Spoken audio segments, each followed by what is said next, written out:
যুদ্ধবিধ্বস্ত গাজা, যেখানে প্রতিদিনই টিকে থাকার লড়াই, চারদিকে ধ্বংসস্তূপ, অনিশ্চয়তা আর মৃত্যু ভয়। এমন বাস্তবতার মাঝে হঠাৎ দেখা যায় এক ব্যতিক্রমী দৃশ্য, যা মুহূর্তেই থমকে দিতে পারে যে কাউকে।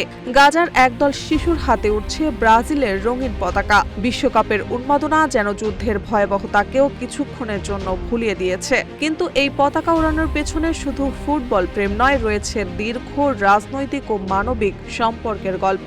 2010 সালে ব্রাজিল ফিলিস্তিনকে স্বাধীন রাষ্ট্র হিসেবে স্বীকৃতি দেয়। এরপর থেকে আন্তর্জাতিক বিভিন্ন মঞ্চে ফিলিস্তিনিদের অধিকার ও আত্মনিয়ন্ত্রণের পক্ষে ধারাবাহিকভাবে অবস্থান নিয়ে এসেছে দেশটি। জীবন অবাক না করলে কে করবে? 28% মিল্ক ফ্যাটের অবাক করার সাথে ফ্রেশ মিল্ক পাউডার। জীবন অবাক করুক প্রতিদিন। পাশাপাশি ব্রাজিলে বসবাসরত বৃহৎ আরব অধিবাসী সম্প্রদায়, যাদের অনেকেই ফিলিস্তিনি বংশোদ্ভূত, দেশটির জনমনের মধ্যে ফিলিস্তিনের প্রতি সহানুভূতি গড়ে তুলতে গুরুত্বপূর্ণ ভূমিকা রেখেছে। ফলে ফিলিস্তিনিদের কাছে ব্রাজিল কেবল বিশ্ব ফুটবলের এক পরাশক্তি নয়, বরং সংকটের সময় পাশে দাঁড়ানো এক ঘনিষ্ঠ বন্ধুরাষ্ট্র।